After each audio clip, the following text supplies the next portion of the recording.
bicara komitmen, pelayanan, dan pengabdian, serta kiprah para senator dalam turut mengawal pembangunan Kota Balikpapan mewujudkan Madinatul Iman. Sekretariat DPRD Kota Balikpapan menghadirkan Smart Parliament, program diskusi udara bersama para wakil rakyat dengan topik-topik pilihan. Selamat mengikuti.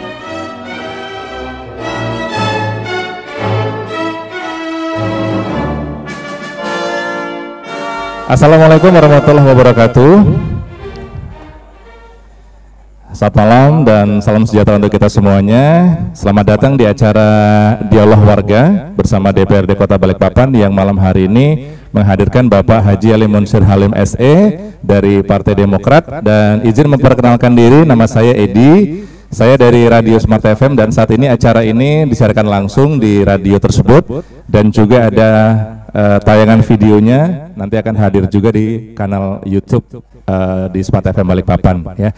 Jadi selamat datang sekali lagi untuk ibu-ibu semuanya dan bapak-bapak yang hadir di sini. Alhamdulillah sudah meluangkan waktu di tengah kesibukan yang luar biasa ya di hari Rabu. Biasanya kalau Balikpapan itu kan terkenalnya dengan Rabu Gaul ya Pak Halim Munsir ya. Oh, hari ini Pak Halim Munsir Halim bikin Rabu Gaul juga di sini bersama warga Balikpapan Tengah ya. Benar ya Balikpapan Tengah ya, karena ini berkumpul hari ini di sini warga-warga dari Balikpapan Tengah yang meliputi wilayah sangat luas ya Pak Munsir ya. 6 kelurahan ya, 6 kelurahan ngumpul semua di sini. Ya alhamdulillah lah kita bisa dipertemukan dan diberikan ruang dan waktu untuk bisa saling bersilaturahmi ya.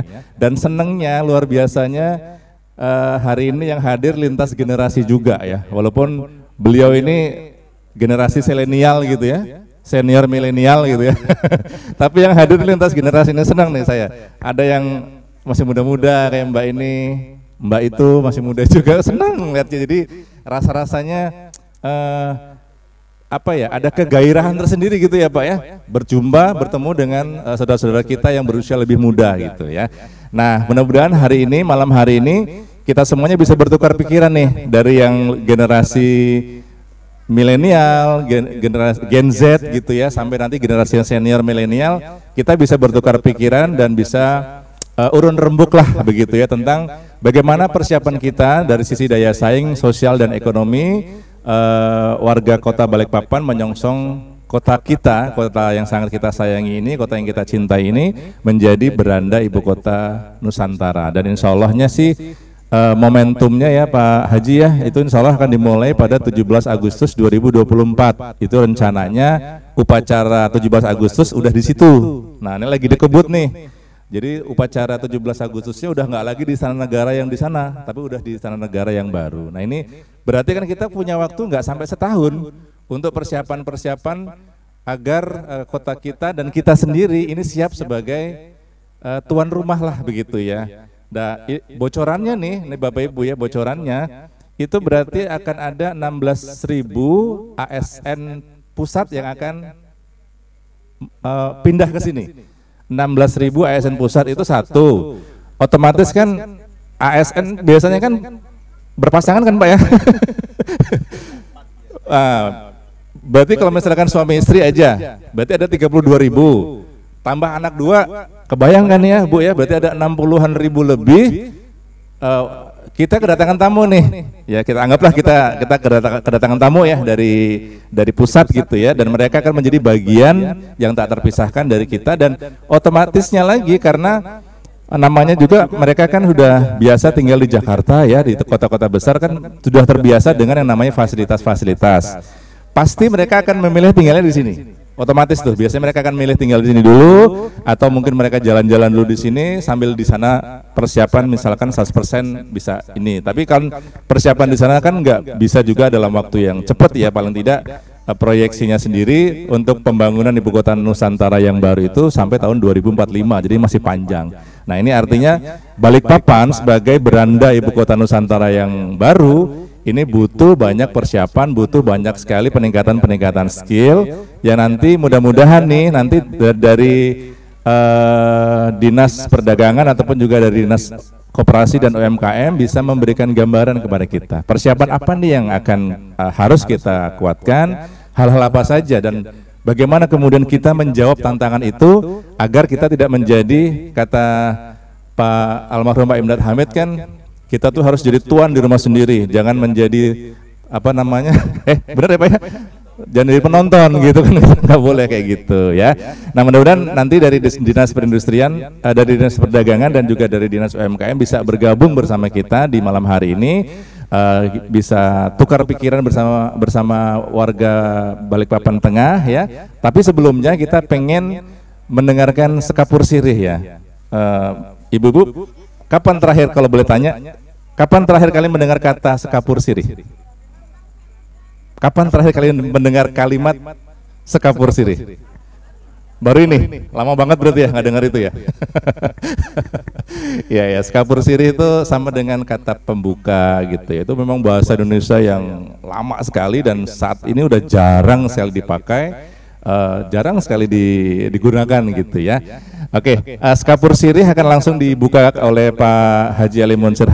Saya sekaligus menyambut kedatangan Bapak Ibu semuanya, warga Balikpapan Tengah di lokasi ini. Lokasinya berada di Gang Bina Musika RT 32 Kelurahan Karangrejo. Monggo Pak Haji.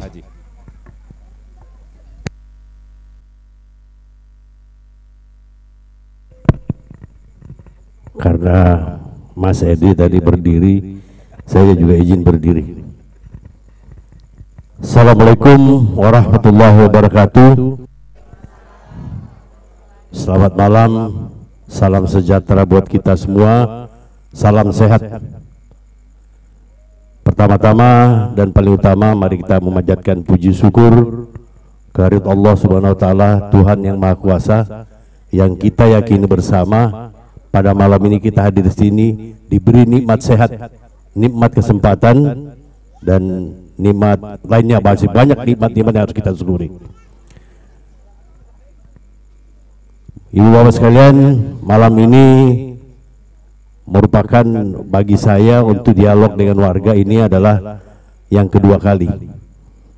Kedua kali, yang pertama itu di kantor kelurahan, malam ini di RT 32. Baik yang saya hormati Ketua RT 32 Kelurahan Karangrejo atau yang mewakili, karena beliau itu orang PDAM, sekarang lagi dia posko, jadi tidak bisa meninggalkan tempat tugas. Jadi Pak RT meminta izin, mungkin tidak bisa hadir, tapi saya yakin ada yang mewakili. Yang saya hormati tokoh masyarakat, tokoh agama, tokoh pemuda, dan ibu bapak sekalian yang saya hormati dan saya banggakan. Yang saya hormati Bung Edi dan Anita, kru dari Smart FM. Malam ini luar biasa, tidak seperti biasanya. Pada saat yang pertama, pada saat dialog pertama atau pada reses saya yang lalu, ini kali ini moderatornya dari Smart FM. Kalau yang sering dengar ini ada suaranya Pak Edi, itu khas suaranya. Terima kasih untuk manajemen dari Smart FM. Salam kepada beliau. Saya berterima kasih. Mudah-mudahan kerjasama semacam ini bisa terus berlanjut. Bukan karena saya dulu langganan Smart FM, tapi karena memang mitra kita di dalam menyampaikan dan menerima aspirasi masyarakat. Itu biasa melalui radio dengan model interaktif. Ibu bapak sekalian, saya ingin menjelaskan dulu yang pertama apa maksud daripada dialog warga ini. Ini kami mengikuti daripada peraturan pemerintah nomor 12 tahun 2018, kemudian itu dituangkan di dalam peraturan DPRD nomor 1 tahun 2020 tentang dialog, kemudian tentang reses. Jadi ada perbedaan antara. Terima kasih Pak koncoku ini. Beliau dorong dulu di Bina Kutai, tapi sekarang di ini penghuninya nih, rumahnya nih. Terima kasih, jauh-jauh ya. Baik, kemudian dialog ini baru kita kembangkan pada tahun 2012 22/2023 ini. Sebelumnya ada hanya reses yang kita kenal, yang kita lakukan di setiap masa sidang. 1 tahun itu 3 kali masa sidang. Kalau sekarang ini ditambah dengan kegiatan dialog warga. Kalau reses itu adalah uang murni menerima masukan aspirasi dari masyarakat yang tercecer. Artinya mungkin ada pembangunan perbaikan paret, perbaikan jalan, perbaikan lingkungan, itu yang terlewat daripada korban yang kita lakukan setiap tahun. DPRD itu turun ke bawah. Setiap anggota dewan yang dipilih oleh masyarakat kembali ke dapilnya menerima aspirasi. Ini reses. Tapi kalau dialog warga ini adalah bersifat umum. Tapi tetap kita pada sentral-sentral tertentu fokus pada satu persoalan. Ini bedanya antara dialog dengan reses. Malam ini kita dialog. Nanti dialog ini, kebetulan temanya ini saya lihat belakang saya masih tetap. Kita ini akan menjadi sudah menjadi beranda daripada ibu kota Nusantara, IKN. Ada yang belum tahu IKN? Ada? Atau sudah tahu semua ya? Ya, IKN itu adalah ibu kota. Tapi disebutannya di sini ibu kota Nusantara. Bukan ibu kota DKI, ibu kota Nusantara. Ini ditetapkan dengan undang-undang. Kemudian sekarang ini atas permintaan Presiden melalui Kepres itu segera dibangun di sana. Sudah dibangun, bukan segera. Sedang terjadi pembangunan pertama adalah Istana Negara. Kemudian lapangan upacara, kemudian ada beberapa kantor kementerian. Kebetulan kemarin saya baru dari seberang ke IKN-nya. Nah, apa dampak daripada IKN? Sangat berdampak terhadap Kota Balikpapan. Sekarang saja sudah terasa. Yang pertama apa? Macet. Karena apa? Ada pertambahan penduduk yang sangat signifikan, tapi kita tidak terlihat secara data. Orang, contohnya saja, di sini di IKN itu dibentuk, ada manajemen daripada IKN-nya. Nah, itu tinggalnya berkantor di Balikpapan, bukan tinggal di Penajam, bukan di ibu kota sana, karena belum ada bangunan. Baru sekarang dalam bentuk proyek-proyek itu ada di sana. Tetapi manajemennya semua ada di sini. Ya. Kemudian para pengusaha yang bekerja di IKN tidak sedikit. BUMN itu ada 3. Kemudian di bawahnya itu ada beberapa kontraktor nasional maupun daerah. Itu tinggal di Balikpapan. Kontrak di Balikpapan. Kemudian yang kedua, kita masih punya proyek RDMP. Itu pembangunan kilang yang berkapasitas lebih 316.000 barel per hari. Kalau dulu sekitar 90, sekarang udah 316.000 barel. Nah, ini semua menambah penduduk ke sini. Kalau dulu orang datang ke sini ke Balikpapan ada alasannya 3. Yang pertama memang mencari pekerjaan. Itu dulu 48%. Kemudian ada yang pindah kerja. Pindah kerja itu antara lainnya yang terjadi sekarang itu ada ikut perusahaan-perusahaannya. Kemudian itu 33%. Kemudian ikut suami atau keluarga itu 19%. Ini alasan orang pindah ke Balikpapan. Tapi sekarang persentasenya itu selebih banyak yang memang pindah kerja di sini. Tadi Pak Edi sudah memberikan gambaran kepada kita. Tanggal 17 Agustus 2024 upacara dirgahayu kemerdekaan itu ada di IKN. Jadi presiden jelas sudah berada di Istana Negara. Itu tanggal 17 Agustus. Pada bulan Juli itu ada sekitar 950 ASN dan TNI Polri yang akan pindah mendahului sebelum 16.000 itu. Kalau 16.000 itu nanti akan bertahap dari bulan ke bulan itu bertambah. Dan ada beberapa kementerian lembaga yang tidak punya kantor di seberang. Ambil contoh Bank Indonesia. Bank Indonesia disuruh pindah juga, tapi tidak disiapkan kantor di seberang. Dia ngambil kantor di Balikpapan.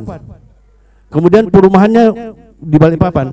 Sekarang orang B itu sudah beli tanah di Balikpapan. Akan dibangun perumahan. Artinya penduduk Balikpapan ini bukan lagi 729.000, akan jadi 1 juta lebih yang akan datang. Dan ini sekarang sudah mulai sesak kita kayaknya di Balikpapan. Karena pengembangan daerah kita itu hanya kepada daerah utara sebagian, karena di kawasan itu adalah kawasan hutan lindung dan ada sumber air baku kita. Mengembang ke selatan, selatan juga terpepet dengan beberapa kegiatan yang sudah padat. Dan kalau kita berjalan-jalan di Balikpapan ini tidak ada lagi lahan yang kosong, semua bermerek. Dan nah, peristiwa-peristiwa ini apakah kita mau jadi penonton ataukah kita ingin berikut di dalamnya? Nah, kalau kita mau jadi penonton, tadi bilang Pak Bung Edi ini bahwa Pak Imdad Ida Hamid dulu mengatakan, jadilah tuan rumah sendiri. Jangan jadi penonton. Nah, kita juga harus mempersiapkan diri kita. Malam ini saya tidak bicara yang terlalu besar, saya cukup yang berat UMKM, usaha mikro menengah kecil. Artinya usaha-usaha yang bisa dilakukan di rumah. Nah, bagaimana caranya? Banyak sekali cabang-cabang usaha bisa kita lakukan. Contoh saja, tingkat kebutuhan 9 bahan pokok itu di Balikpapan akan bertambah. Sementara supply itu masih pertambahannya kecil. Kemudian bahan-bahan itu kan perlu diolah. Nah, inilah kesempatan kita mengolah bahan baku menjadi bahan jadi atau setengah jadi. Kalau di tingkat rumah tangga banyak sekali kegiatan yang bisa kita lakukan. Bisa memanfaatkan bahan-bahan yang olahan yang recycle umpamanya, atau bahan-bahan yang sudah terbuang kita ambil, kita bentuk sesuatu bahan yang bisa kita olah dan kita bisa pasarkan. Dan pasarnya tidak sulit. Sekarang musim ini, ya, kemarin TikTok dilarang di Indonesia karena memasarkan barang-barang dari luar negeri. Tapi kalau kita di antara kita di Balikpapan, ya pasar impor, pasar ini. Saya kira yang hadir di sini, saya yakin 95% semua pegang HP. Yang tidak pegang HP itu yang seusia saya ke atas. Ya. Ya, saya ini gini-gini udah 67 loh. Ya. Jadi yang usia saya ke atas itu jarang pegang ini. Kenapa? Yang pertama bisa lupa. 2 minggu yang lalu HP saya hilang di ATM. Karena saya taruh, baru saya melakukan transaksi. Keluar sudah tidak ada lagi. Ini karena pegang ini. Jadi saya yakin 90% yang hadir malam ini pegang HP. Kita bisa pasarkan juga pakai ini. Apa yang kita olah? Ya bisa kerajinan tangan di rumah, bisa souvenir, bisa makanan. Karena kita tahu penduduk Balikpapan bertambah. Mari kita songsong dia, kita siapkan diri kita. Ini nanti seyogyanya saya ditemani oleh dari Dinas UMKM. Tapi sampai saat ini saya lihatnya tidak ada informasi di HP saya bahwa bisa hadir atau tidak. Ya, Kalau tidak hadir ya kita sajalah. Mungkin saya saja yang bicara, nanti kita berdialog. Namanya dialog itu interaktif. Saya menyampaikan secara umum, nanti ibu-ibu, bapak-bapak sekalian silakan mungkin mengajukan usul, mengajukan pertanyaan dan sebagainya. Sebab kita harus berkolaborasi, membangun energi yang sama dengan berkolaborasi. Inilah yang kita dicanangkan oleh pemerintah Kota Balikpapan. Kemudian hal lain, ini sudah jadi umum juga, tapi alhamdulillah 2 hari ini hujan. Mudah-mudahan tetap hujan. Setelah kita bubar hujan gitu ya. Karena sekarang kita lagi krisis air baku. Kalau kemarin kita mengatakan ya dikurangilah menggunakan air. Padahal 1 hari 1 kali minimal kita mandi ya. Tapi saya setelah hari terbatas, saya melakukan mandi yang sangat terbatas. Jadi sekedar siram-siram, ya, dibanyakin parfum.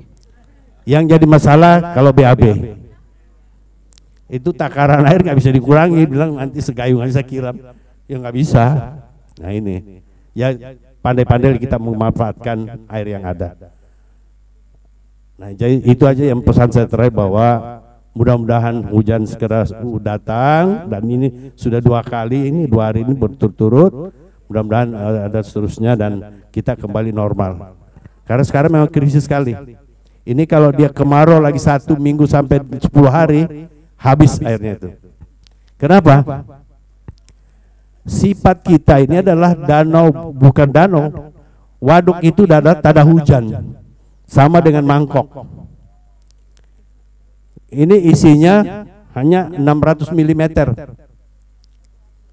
Kalau dia diisi full, tumpah dia, tidak bisa nyimpan lebih dari 600 mm. Kalau dia dipakai, bisa habis, tidak ada mata air di situ. Jadi dia harus dari langit diisi lagi. Itulah sifatnya waduk kita di Banggar itu adalah tanda hujan. Memang pada saat masih sekitar 7.000 meter kubik, sekarang sudah 16.000 meter kubik per hari. Itu bisa, kalau kemarau itu 3 bulan itu masih bisa. Tapi digilir begitu 3 bulan sudah digilir seperti sekarang. Tapi lebih dari itu, maka kita harus siap-siap untuk bukan menghemat lagi air, tapi mencari air di mana sumber yang lain gitu kan. Saya kira itu. Saya kira itu informasi dari saya sementara. Jadi kita nanti fokus kepada sebagai beranda. Beranda itu apa ya? Etalase ya, teras ya. Kita ini terasnya ibu kota. Kenapa? Memang sekarang lagi dibangun bandara. Tapi bandara itu nanti untuk militer dan VVIP. Bandara Balikpapan tetap bandara komersil, artinya orang tetap lewat Balikpapan. Nah, supaya dia lewat Balikpapan ini kita manfaatkan, mampir dulu di warung itu ada souvenir yang bisa dia beli, ada makanan yang bisa dia cicipi, baru dia menyeberang dulu. Artinya orang itu kita manfaatkan, dia hidupnya di Balikpapan itu, kemudian interaksinya dengan ekonomi di kita. Jadi jangan diabaikan itu penting. Jadi kita fokus ke depannya, kita mempersiapkan itu. Sebenarnya kalau terlambat sudah terlambat, tapi tidak ada kata terlambat sebab asal kita memulainya ya. Saya kira ya sementara dari saya itu dulu pengantar kata, nanti kita lakukan dialog saja, nanti dipimpin oleh Bung Edi untuk memimpin dialog itu. Saya kira kurang lebihnya saya mohon maaf. Wabillahi taufiq wal hidayah. Assalamualaikum warahmatullahi wabarakatuh. Waalaikumsalam warahmatullahi wabarakatuh. Boleh dong kita tepuk tangan yuk. Nah, biar agak seru dikit lah ya. Selamat datang di Kota Balikpapan, kota di mana uang 100.000 rasa 10.000. Betul? Boleh pinjam 100? Kan lagi viral begitu ya. Boleh pinjam 100? Enggak, saya bercanda aja. Ibu? Oke, jadi menyambung dari apa yang Pak Haji sampaikan, Pak Haji Alimun Syed Halim. Jadi kami dengan beliau ini punya sejarah panjang, ibu-ibu. Jadi sejak beliau muda dan saya juga masih unyu-unyu itu sudah kenal beliau, dinas gitu ya, sampai kemudian hampir setiap pekan lah. Saat itu beliau masih menjabat sebagai Kabag Humas saat itu. Hampir setiap pekan tuh kami wawancara beliau tuh. Namanya juga Kabag Humas ya Pak ya. Tugasnya kan harus kami bertanya apa saja, termasuk misalkan masalah air. Masalah ini kan dari dulu ya Pak ya.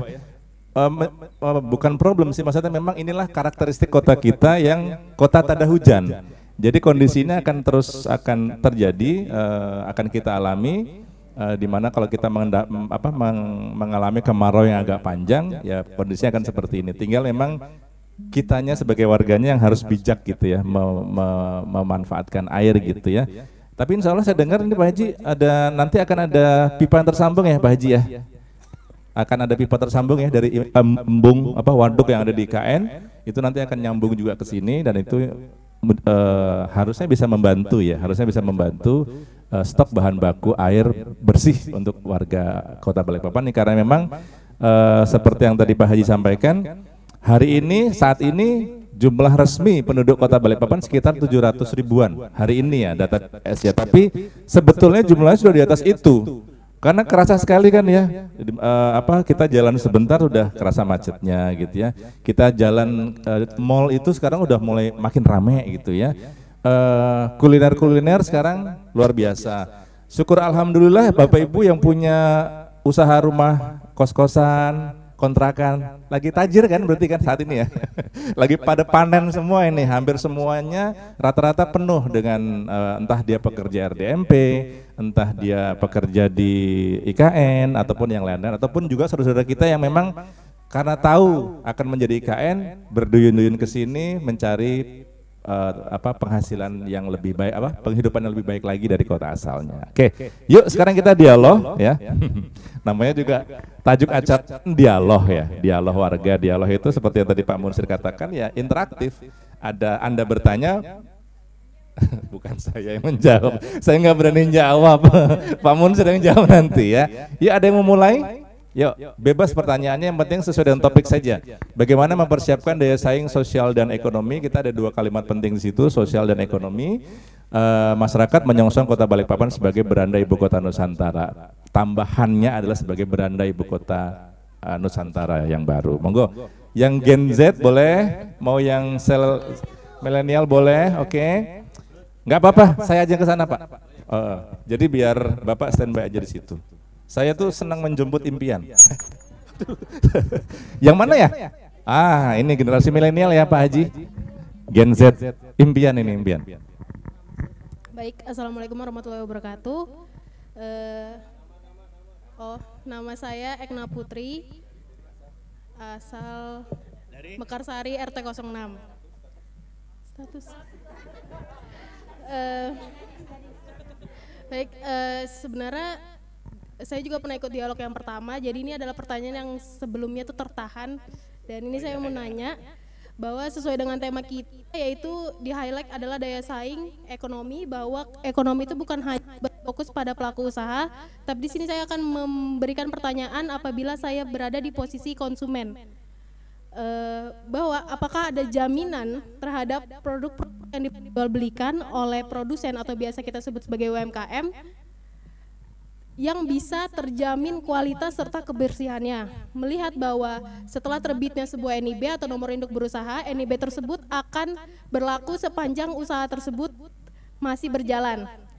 Sehingga di sini apakah ada jaminan bahwa lembaga-lembaga pengawas yang memiliki tupoksi untuk melakukan pengawasan terhadap kualitas produk tersebut, apakah ada jaminan kepada konsumen bahwa konsumen bisa mendapatkan produk yang terjual secara baik, secara kualitas yang baik maupun kebersihannya. Itu saja dari saya. Wassalamualaikum warahmatullahi wabarakatuh.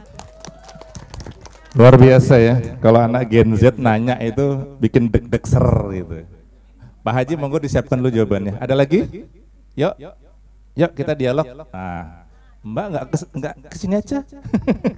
nggak apa-apa situ aja. Assalamualaikum warahmatullahi wabarakatuh. Saya Arianti dari Kelurahan Mekarsari RT 06.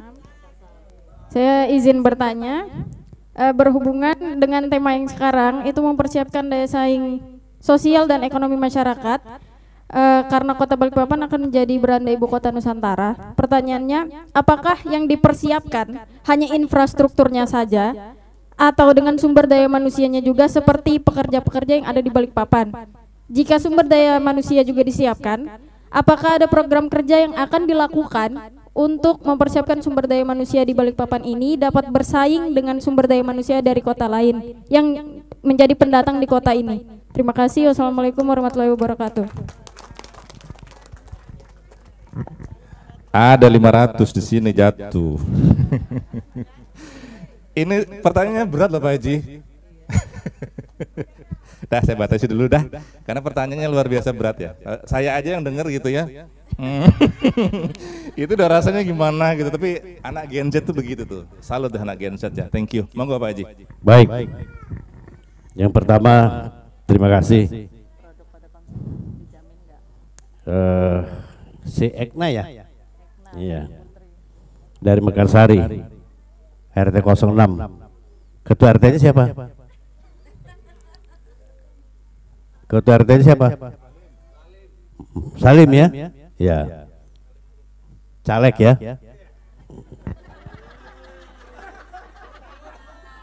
Baik, saya lanjut.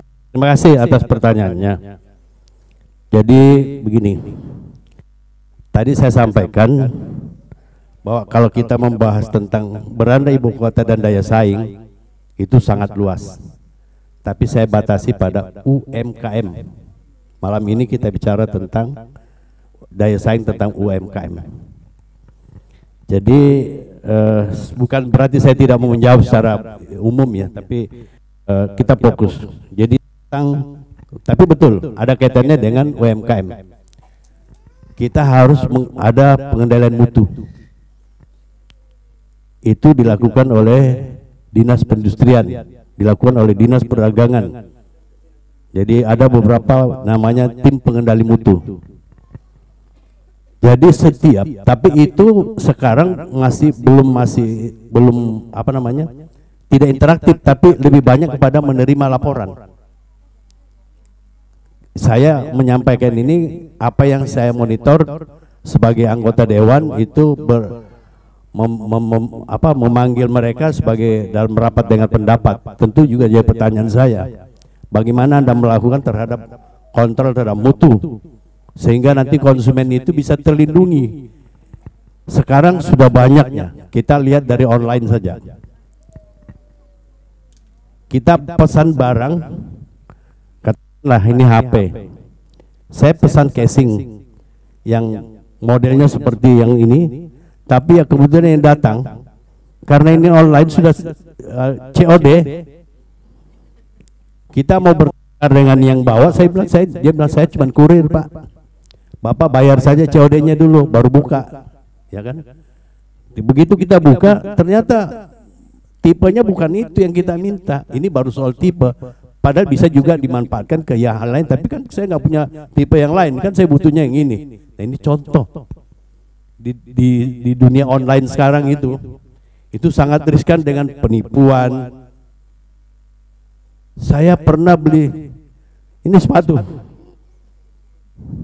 saya beli online, ternyata baru 3 hari saya pakai udah pecah-pecah. Nah ini secara nasional sulit mengendalikan tentang mutu. Nah kalau di Balikpapan saya tidak mengatakan juga gampang, ada kesulitan-kesulitan. Karena apa? Model online ini, perdagangan online ini sulit kita mengontrol tentang mutu tadi. Kalaupun ada pengaduan, tapi kan masyarakat sudah menerima yang tidak sesuai dengan keinginannya dia. Dia mengadu kan, tapi saya sudah korban gitu loh. Siapa yang bertanggung jawab terhadap korban ini? Tidak ada, pemerintah tidak bertanggung jawab terhadap korban daripada penipuan. Dia masuk pada ranah undang-undang pidana. Kalau kita laporkan ke bagian mutu, paling mutu bilang, ini laporkan aja sudah ke penipuan ini. Ya. Pasal 365 itu. Jadi itu deh ya. Jadi memang ada pengendalian mutu dari pemerintah kota, tapi kawasannya tidak meluas, hanya pada usaha-usaha yang terdaftar di Balikpapan. Jadi kalau saya tadi mengatakan mari kita melakukan usaha dengan sifatnya online, tolong ini dilaporkan ke kelurahan, dilaporkan supaya mendapat izin resmi. Tidak sulit karena cukup di kelurahan. Kalau yang usaha-usaha mikro di usaha-usaha di rumah tangga cukup sampai di kelurahan saja, nggak sampai ke kantor wali kota. Itu sudah dikasih akan nomor induk dan sebagainya. Dan di situ akan timbul pembinaan-pembinaan yang dilakukan oleh Dinas Perindustrian, Dinas Perdagangan dan sebagainya. Ada pembinaan-pembinaan melalui kelurahan-kelurahan. Dari tenaga kerjanya juga begitu melakukan. Saya kira itu ya, Ekna ya. Kemudian yang kedua, Sriani. Oh, Priani. Arianti. Oh, ini di sini yang nulis Priani ya. Arianti. Iya. Jangan juga protes. Baik, ini daya saing. Apakah ini kan sumber daya? Apakah hanya infrastruktur saja atau? Jadi gini, ada? Pembangunan itu kita mengenalnya fisik dan non fisik. Ada yang spiritual, ada yang non spiritual. Kalau infrastruktur itu pajak fisik, tapi juga ada pembinaan non fisiknya, pasti ada. Dan itu kita lakukan bukan saat sekarang saja, dari dulu secara kontinu kita lakukan terhadap pembinaan, terhadap bagaimana menghadapi tentang daya saing. Karena itu sangat penting. Daya saing itu sama dengan untuk berusaha merebut pasar. Kalau kita hanya bertahan dengan apa yang ada, ini dulu begini juga, Anda akan tertinggal dengan waktu.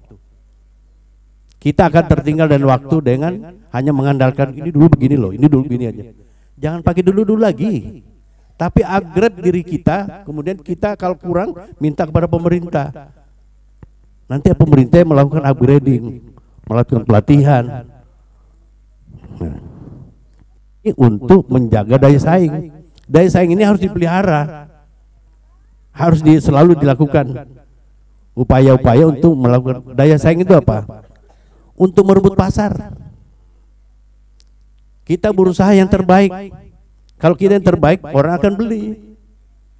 Tapi kalau kita selalu bertengger kepada dulu bagi saya gitu aja gitu, itu dulu. Jangan lagi sekarang, tidak ada lagi, tidak laku sudah. Mari kita tingkat yang ada sekarang, yang disukain orang, yang lagi ngetren itu, yang lagi milenial itu, yang lagi ngetren itu, mari kita lakukan itu supaya orang tertarik, mau membeli.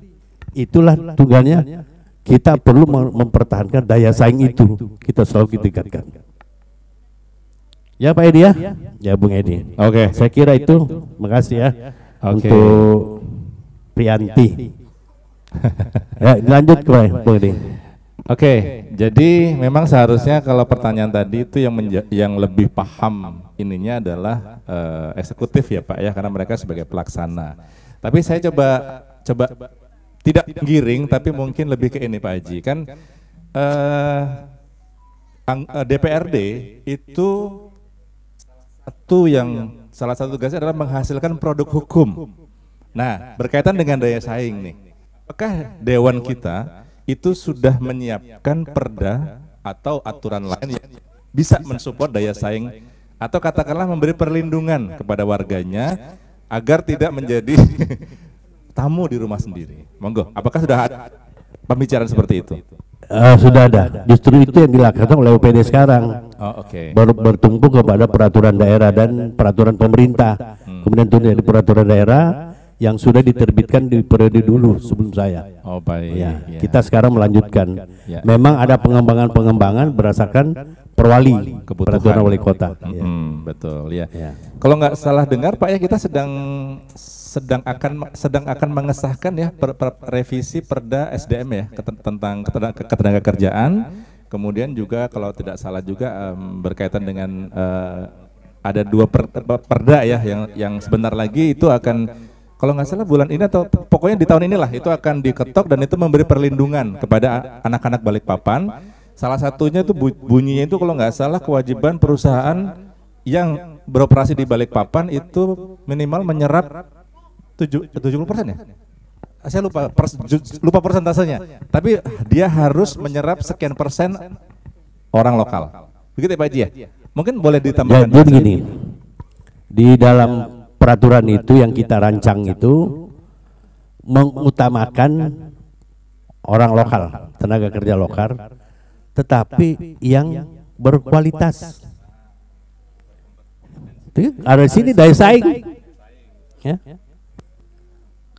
Kalau dia hanya kemampuannya sebagai juru masak, ya juru masak saja, ada kemampuannya hanya juru parkir, tukang parkir lah dia. Sementara perusahaan yang datang ini dia butuh dengan tenaga ahli, punya qualified, punya kualifikasi.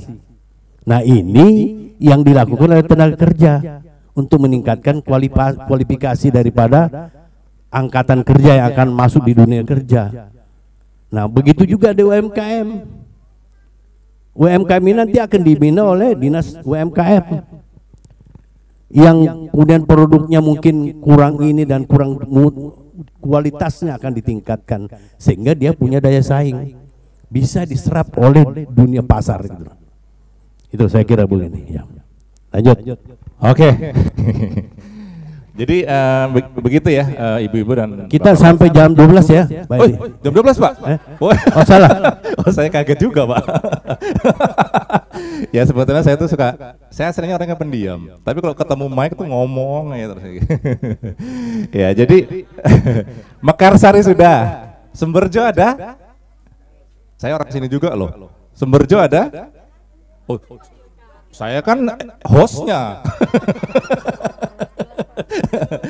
Semberjo ada? Semberjo, ayo mana suara Semberjo? Ah, Mekarsari sudah 2. Karangrejo lah, tuan rumah ada kah? Ada kan 100. Monggo. Ada? Mana Bu RT atau Pak RT? Oh iya siap. Okay. Wes.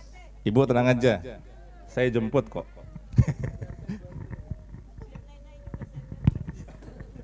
Assalamualaikum warahmatullahi wabarakatuh. Saya Ibu Indah dari RT 36 Kelurahan Gunung Sari Ulu. Bagiannya Ibu Mala Pak. Nah ini masalah tentang BLK ya Pak. Yang selama ini syaratnya tuh harus lulusan SMA.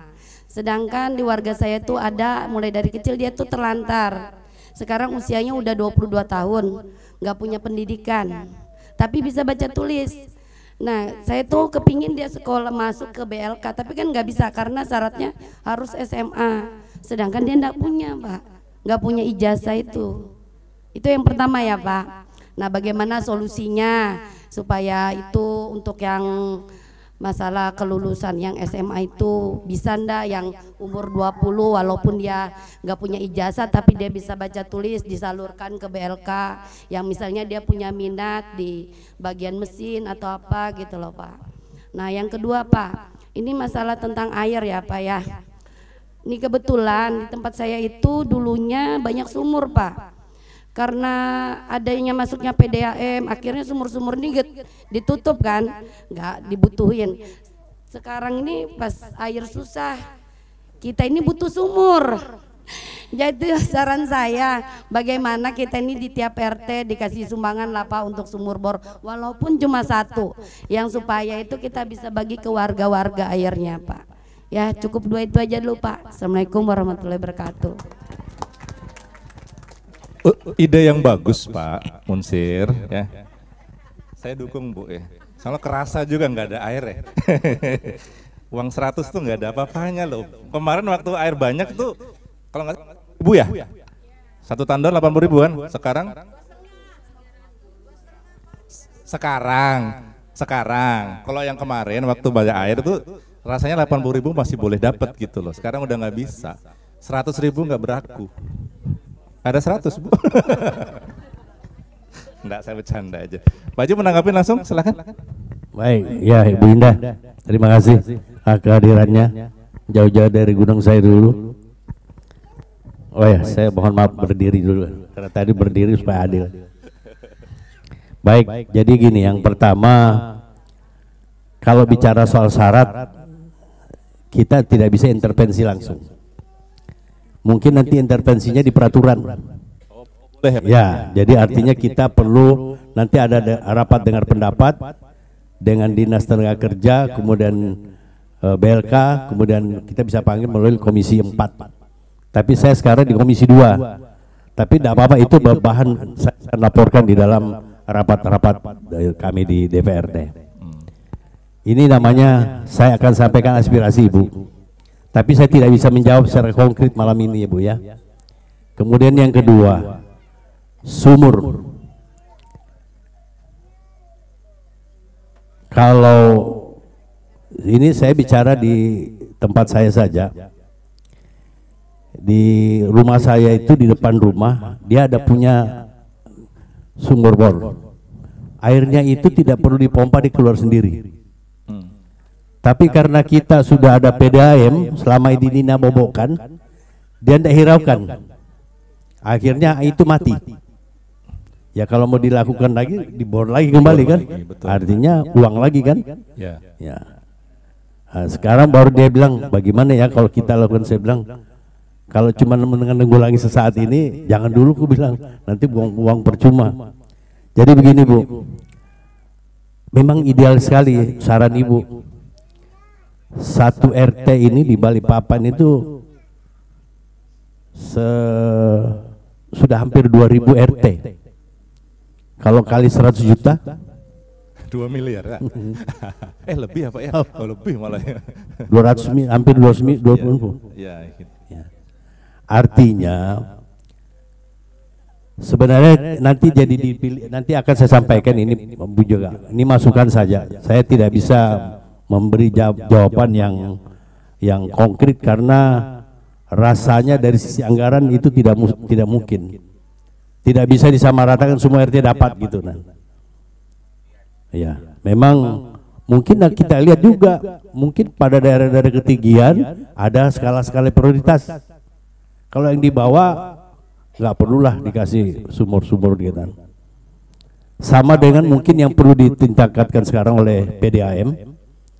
Kebetulan memang PDAM itu ada di bawah komisi saya. Dia harus menambah booster pada daerah-daerah ketinggian. Sehingga pada saat air mengalir, yang di atas dapat, di bawah dapat. Kalau sekarang yang terjadi adalah yang di bawah mengalir kecil, yang di atas dapat angin. Kemudian di bawah tutup, di atas masih lebih anginnya lebih cepat. Nanti kira-kira 2 jam baru dia keluar air. Ya memang hukum ketinggian itu begitu. Jadi gravitasi. Ya tidak bisa, gratifikasi itu tidak bisa diakal-akali gitu ya. Ya memang begitulah adanya. Makanya PDAM itu pada saat kemarau bergilir itu ada jam-jam tertentu yang isinya pipa itu diisi air khusus untuk membuang angin. Jadi nanti pada klep-klep tertentu itu dibuka, bukan di rumah ya, tapi di pipa induk itu dibuka sehingga anginnya keluar gitu. Dan seterusnya pada bagian-bagian pipa-pipa distribusi dan seterusnya. Jadi itu Bu ya, saya tidak bisa memberikan gambaran konkret tentang apakah setiap RT itu memang diperlukan sumur. Kalau diperlukan perlu. Tapi apakah bisa gitu diwujudkan itu? Ya. Itu yang saya bisa jawab. Baik. Makasih ya Bu Indah. Yang penting sudah disampaikan ya Bu ya. Karena saya juga termasuk yang setuju juga kalau misalnya itu ada. Mungkin nggak satu RT, mungkin satu kelurahan dulu gitu ya Pak ya. Kalau kelurahan kan 20, sekarang kita 27 ya? Lupa saya berapa kelurahan? 34. 24? Ya. 24 kelurahan. 34 kelurahan ya, berarti kan 34 sumur bor. Harusnya bisa sih ya Pak ya. Lebih masuk akal lah gitu secara anggaran gitu ya. Oke, ada lagi? Monggo. Satu atau dua lah. Ya, guys. Sari udah. Yang ada? Bapak mau bicara? Oke, monggo. Ya, monggo Pak. Assalamualaikum warahmatullahi wabarakatuh. Yang terhormat Bapak Haji Ali Munsir Halim, sarjana ekonomi yang saya kenal dari zaman masih legislatif. Luar biasa, orangnya sangat baik, buktinya masih mengingat saya padahal jarang-jarang ketemu. Tapi memang orangnya luar biasa di eksekutif maupun di legislatif. Saya percaya beliau orang baik. Bapak Ibu yang kami hormati, karena ada waktu dan tidak ada yang mengisi, saya mungkin sedikit menyampaikan tentang tadi kaitannya dengan pengontrolan apabila ada yang namanya usaha kecil, mikro. Karena saya salah satunya juga pengusaha kecil mikro, tapi sudah tidak bisa jalankan. Mantap Pak, itu terus terang aja pakai online itu sudah saya lakukan pada waktu jualan jamu saya Pak, terus terang aja. Luar biasa ramenya pada waktu itu, namun sekarang tidak bisa kita jalankan lagi.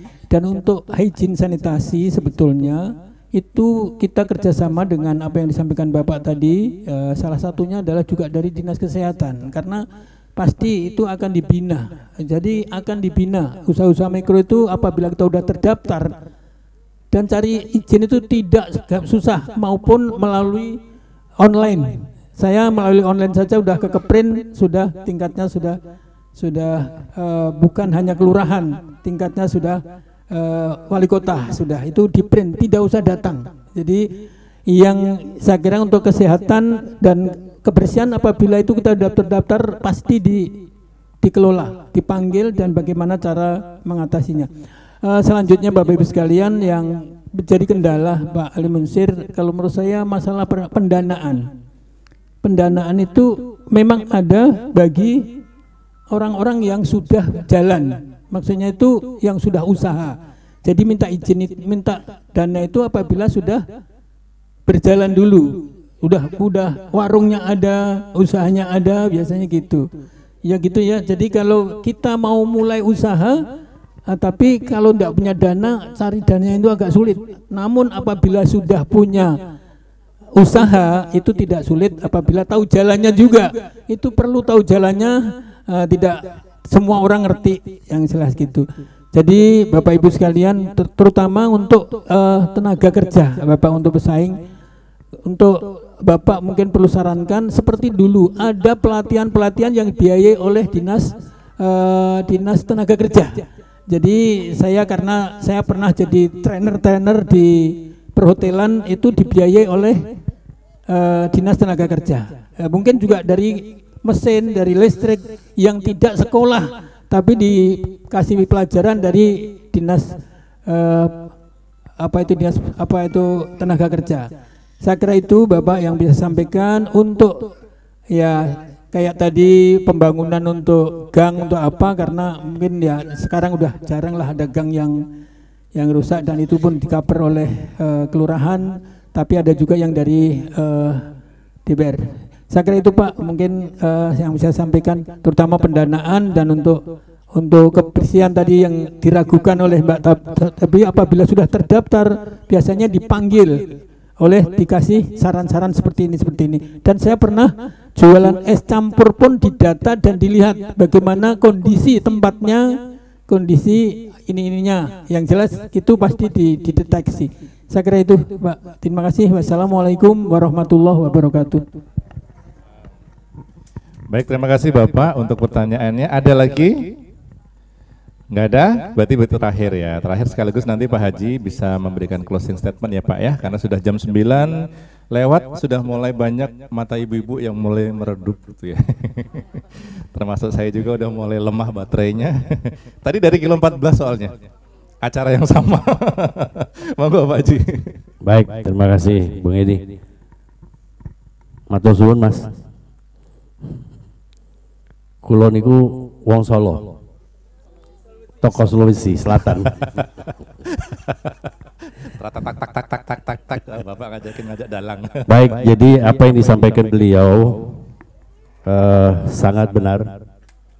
Bahwa memang di dalam dunia usaha itu banyak sekali harus punya kiat. Jadi bukan dari kiat yang umum saya, tapi ada dari pribadi masing-masing itu punya kiat-kiat sendiri untuk namanya bisa survive, bisa berdaya saingnya tinggi gitu kan. Kalau beliau sekarang itu tidak melakukan lagi, bukan karena dia daya saingnya nurun, tidak, tapi dia tenaganya nggak ada lagi yang bantu dia. Ya itu. Jadi kalau sudah dikenal orang, kita harus tetap mempertahankan, itu yang sulit kadang-kadang kalau sudah dikenal. Tapi saya yakin kalau pembinaan dari pemerintah, apa yang disampaikan beliau, setiap sudah terdaftar itu akan didatangi, itu dilihat produknya apa, kemudian kemana pasarnya, kemudian bagaimana permodalannya. Di situ baru bisa juga dibicarakan tentang tambahan modal. Memang memulai sesuatu jangan mengharapkan pinjaman, itu sulit. Itu kalau jadi usaha, kalau pinjam dulu baru berusaha, ya memang ada modal-modal sedikit lah baru dimulai. Terutama kalau di rumahan kan tidak terlalu besar permodalannya kalau usaha-usaha rumahan itu. Dan saya kira memang yang kita bicarakan malam ini adalah sekitar di rumah kita saja. Bisakah kita melakukan meningkatkan daya saing kita sehingga bisa merebut pasar-pasar yang sekarang sudah ada dan bisa diambil orang lain yang baru datang. Kalau sekarang banyak bermunculan usaha-usaha di emperan, yaitu di pinggir-pinggir jalan, itu kalau didata mungkin bukan orang baru datang, itu bukan orang Balikpapan, bukan orang Karangjob, bukan orang Gunung Sari Hulu. Coba didata ya, kita lihat. Tapi kita sulit juga mengontrol, pemerintah itu sulit mengontrol karena Indonesia, kita hidup di Indonesia, siapa saja punya hak untuk berusaha. Nah ini, jadi tidak bisa bilang ini orang dari Sulawesi Selatan, dari Makassar, jangan kau jualan sini, pulang ke kampungmu. Nggak bisa. Ya itu. Nah di sini kita, peranan kita. Kalau ada saing yang datang membawa saingan, kita berusaha meningkatkan diri kita. Tadi daya saing. Terima kasih Mas, ya sudah ditambahkan beliau. Sebenarnya cuma nambahkan beliau. Ya, saya terima kasih banyak. Baik, saya closing statement ya. Terakhir saya ingin sampaikan bahwa dialog ini akan dilakukan lagi nanti tanggal 28 Oktober. Tapi tempat sementara mungkin masih di sekitar Karangjati nanti, Kelurahan Karangjati. Kemudian saya ada reses nanti tanggal 24 Oktober. Itu di Karangbuis Dalam. Ya, dan saya sampaikan, tapi mungkin nanti undangannya tidak tersebar kemana-mana ya. Jadi ya malam ini mungkin sudah hadir, mungkin ya mungkin yang lain lagi kita hadirkan gitu ya. Saya berterima kasih khususnya warga Balikpapan Tengah. Saya ini 2 periode terpilih jadi anggota dewan karena ibu bapak sekalian. Bukan siapa-siapa, saya bukan siapa-siapa, tapi ibu-ibu bapak mempercayakan saya menjadi wakilnya ibu bapak di DPRD. Saya sangat mengangkat topi dan berterima kasih. 2 periode saya dipercayakan untuk duduk di DPRD. Kalau ada yang bertanya, periode ketiga gimana Pak? Insya Allah saya sudah terdaftar sebagai caleg di Balikpapan Tengah dari Partai Demokrat. Saya tidak mengajak ibu memilih saya karena itu dilarang, belum musim kampanye. Saya hanya menyampaikan bahwa saya adalah calon anggota legislatif dari Partai Demokrat untuk Balikpapan Tengah periode 2024-2029. Saya cuma mohon doa restu, karena apa yang saya lakukan tidak ada artinya tanpa doa restu dari Bapak sekalian. Saya jadi 2 periode karena doa orang banyak. Saya percaya bahwa ibu-ibu bapak sekalian insya Allah akan mendoakan saya bisa terpilih lagi jadi anggota DPRD. Ya. Terima kasih, dan saya mohon maaf yang sedalam-dalamnya kalau saya selama ini hilap Mungkin ada yang mengatakan, wah Pak Ali Munsir jadi anggota dewan nggak tahu-tahu sama kita. Mungkin saya karena usia makin bertambah, kadang-kadang siapa ya tadi kayak gitu ya. Saya kadang-kadang bisa lupa juga namanya orang. Betul. Siapa tadi itu ya? Aduh, ternyata teman saya SD. Jelas lupa saya. Ya, itu saya manusia biasa, tidak luput dari salah dan hilaf. Terima kasih untuk kehadirannya, dan kita insya Allah akan temu di lain waktu, lain kesempatan. Wabillahi taufiq wal hidayah. Assalamualaikum warahmatullahi wabarakatuh. Oh, terima kasih Pak Smart FM. Baik, waalaikumsalam warahmatullahi wabarakatuh. Saya mengenal sosok beliau juga sosok yang ya beginilah beliau itu gitu ya. Dari usia masih inilah ya Pak ya, sampai sekarang mau 70, ternyata ya beliau nggak berubah ya, beginilah sosok beliau itu gitu.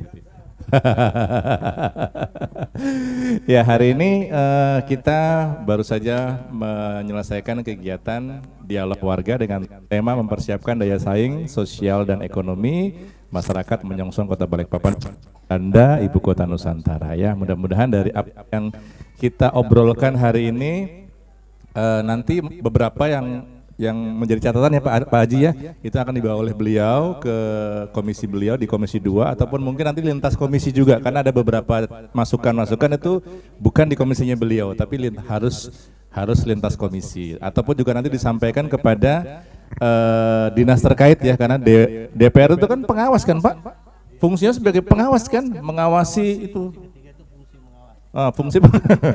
fungsi pengawasi. Jadi ya tadi pertanyaan adik-adik kita yang dari Gen Z itu insya Allah akan disampaikan ke dinas terkait sebagai bentuk pengawasan ya ke dinas, bagaimana sih mempersiapkan daya saing UMKM kita, bagaimana memberi jaminan mutu tadi ya, karena penting banget ya. Kita semuanya kemarin-kemarin kan agak terlena tuh ya, mainan apa itu namanya, TikTok Shop ya, kan harganya murah banget ya, banget murah, tapi ternyata begitu sampai barangnya ada yang 3 kali pakai sudah rusak dan segala, nanti kan akhirnya konsumen yang rugi gitu ya. Dan ini pentingnya kemudian edukasi atau literasi tentang keuangan itu juga sangat perlu kita kuatkan begitu ya. Dan ujung-ujungnya adalah ke daya saing itu tadi ya. Mudah-mudahan kita semuanya hari ini diparingi kesehatan terus ya Bu, Bapak ya. Data saya menukil data BPS, itu data BPS Biro Pusat Statistik itu pelaku UMKM di Indonesia 60% lebih adalah kaum perempuan. Contohnya hari ini nih. Ini yang lo datangkan banyak kaum ibu. Berarti ibu-ibu inilah yang nanti akan menjadi penggerak ekonomi Balikpapan, menjadi lebih kuat, menjadi lebih sehat dengan tetap berkolaborasi dan bersinergi ya Pak ya, dengan Pak Ali Munsir, monggo. Saya tidak menahan beliau tapi hanya mainkan saja. Silakan tetap berkolaborasi dan bersinergi gitu ya, supaya kita sekali lagi tidak menjadi penonton atau menjadi apa ya? Ya penonton lah ya di rumah sendiri, tapi menjadi tuan di rumah sendiri. Terima kasih atas waktunya, terima kasih banyak atas perkenan kehadiran Bapak Ibu bisa hadir di tempat ini. Saya percaya kekuatan silaturahmi itu sangat mulia. Jadi sering-seringlah bersilaturahmi, termasuk saya gitu ya. Ada kebahagiaan tersendiri ketika bisa berjumpa atau bertemu dengan Bapak Ibu yang tadinya saya tidak kenal menjadi kenal, yang tadinya tidak tahu menjadi tahu. Dan jujur saya dengan Pak Munsir itu sudah puluhan tahun nggak ketemu. Setelah beliau, kalau nggak salah waktu terakhir saya ketemu beliau itu Kadis Kepala BPBD waktu itu. Itu tahun berapa itu Pak ya? Lama banget itu. Terakhir saya ketemu beliau itu waktu menjabat sebagai Kepala BPBD 2009 ya. Baru ketemu tuh bulan lalu, baru ketemu lagi. Bertatap muka seperti ini, bulan lalu kalau nggak salah ketemu dengan beliau lagi. Dan Masya Allah ternyata kekuatan silaturahim itu luar biasa. Mudah-mudahan hari ini juga menular kepada kita semuanya, tetap diberikan kesehatan. Jangan lupa bahagia ya ibu-ibu ya, bapak-bapak semuanya, tetap tersenyum walaupun kondisi kita sulit. Sulit air masih ya, tetap tersenyum saja. Dan yang pasti kita doakan yang terbaik juga untuk kota kita agar bisa para pemangku kepentingannya bisa memberikan kontribusi yang luar biasa. Saya Edi, mewakili tim yang bekerja hari ini dari Sekretariat DPRD Kota Balikpapan, mengucapkan terima kasih sekali lagi. Selamat kembali pulang ke rumah masing-masing dan wassalamualaikum warahmatullahi wabarakatuh.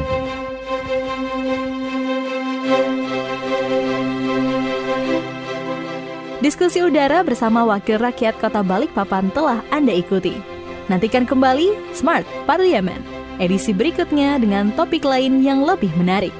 Program ini dipersembahkan oleh Sekretariat DPRD Kota Balikpapan.